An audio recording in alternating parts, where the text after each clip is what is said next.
حاضرین محترم، اب جو آج کے اس ہفتہ وار پروگرام کا عنوان ہے مظفر نگر فساد اور اس کے بعد، اس پر جناب محمد احمد صاحب سیکریٹری ملی اور ملکی مسائل جماعت اسلامی ہند سے گزارش کی گئی ہے، انشاءاللہ وہ اس عنوان پر اظہار خیال فرمائیں گے۔ ابھی موصوف حال ہی میں اس فساد زدہ علاقے کا دورہ کر کے آئیں، انشاءاللہ وہاں جو مشاہدات، تجربات اور جو چیزیں سامنے آئی ہیں وہ بھی آپ کے سامنے پیش کریں گے۔ میں موصوف سے درخواست کرتا ہوں کہ آئیں اور اپنے عنوان پر اظہار خیال فرمائیں۔ بسم اللہ الرحمن الرحیم۔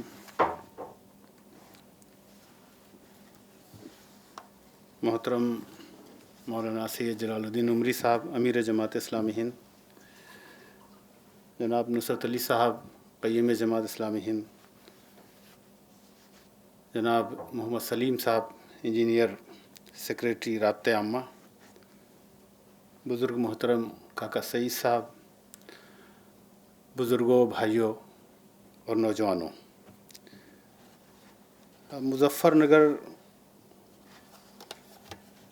کا جب تذکرہ آیا ہے تو مظفر نگر وہ جگہ ہے جس کو 17ویں صدی عیسوی میں منور علی لشکر صاحب نے 1633 میں آباد کیا تھا، اور اس کا نام اپنے والد کے سے منسوب کرتے ہوئے، جن کا نام سید مظفر علی خان تھا، اس سے منسوب کیا تھا۔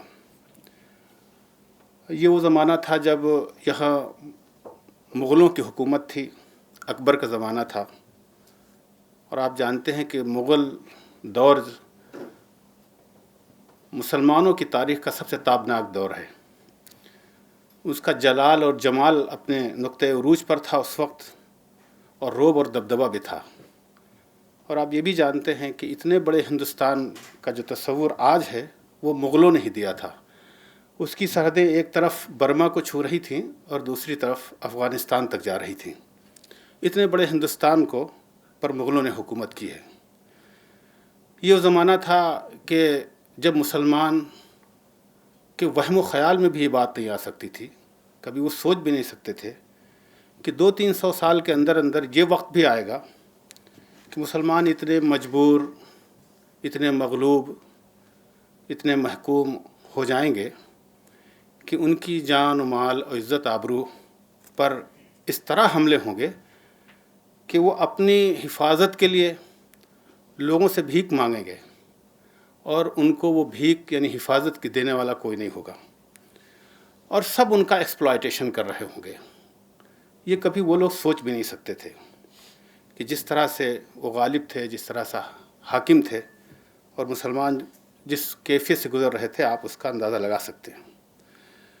لیکن بہرحال ہم اسی صورتحال سے اب اس وقت دوچار ہیں۔ مظفر نگر وہ جگہ ہے جو دلی سے 125 کلومیٹر دوری پر شمال مشرق میں آباد ہے۔ یہ وہ جگہ ہے جو گنگا جمنا کا دوآبہ ہے۔ اپنی زرخیزی کے لیے، شوگر کین کے لیے، چینی ملز کے لیے بہت مشہور ہے، اور ریونیو دینے والا ایک بڑا شہر مانا جاتا ہے۔ اس پہلو سے بھی مظفر نگر کو یاد کیا جا سکتا ہے کہ یہاں کبھی فساد نہیں ہوا۔ 1947 میں جب پورا ملک جل رہا تھا اور پاکستان لوگ جا رہے تھے، اس وقت بھی یہاں فساد نہیں ہوا تھا۔ مظفر نگر کی یہ بھی خوبی ہے کہ یہاں پر جاٹ فیملی کے لوگ ہوں، جاٹ کمیونٹی کے لوگ ہوں، چاہے گوجر ہوں، چاہے راجپوت ہوں، مسلمانوں کے درمیان بہت ہم آہنگی اور محبت کا تعلق تھا۔ اس کی ایک وجہ یہ بھی تھی کہ یہاں جو کنورژن ہوا ہے وہ انہی سے ہوا ہے۔ جاٹ ہندو بھی ہیں، جاٹ مسلمان بھی ہیں، جاٹ گوجر بھی ہیں، جاٹ مسلمان بھی ہیں، اسی طرح سے راجپوت مسلمان بھی ہیں، راجپوت ہندو بھی ہیں، اور اب بھی ان کا ایک تعلق محسوس کرتے ہیں۔ وہاں کبھی کبھی اگر جھگڑے ہوتے ہیں، لڑائیاں ہوتی ہیں، اگر کسی راجپوت اور گوجر کے بیچ میں ہو جائے تو راجپوت، ہندو، مسلمان سب ایک طرف ہو جاتے ہیں، متحد ہو جاتے ہیں۔ تو یہ کیفیت وہاں پائی جاتی تھی۔ تو کمیونل ہارمونی جسے کہتے ہیں، وہاں کبھی کوئی فساد اس طرح سے نہیں ہوا۔ یہ بھی اس کی خوبی ہے۔ مظفر نگر کو اس پہلو سے بھی جانا جاتا ہے پورے ہندوستان میں کہ یہ وہ شہر ہے جہاں آنر کلنگ بہت ہوتی ہے۔ شاید پورے ہندوستان میں سب سے زیادہ آنر کلنگ جسے ہم کہتے ہیں، یعنی اگر ایک برادری کے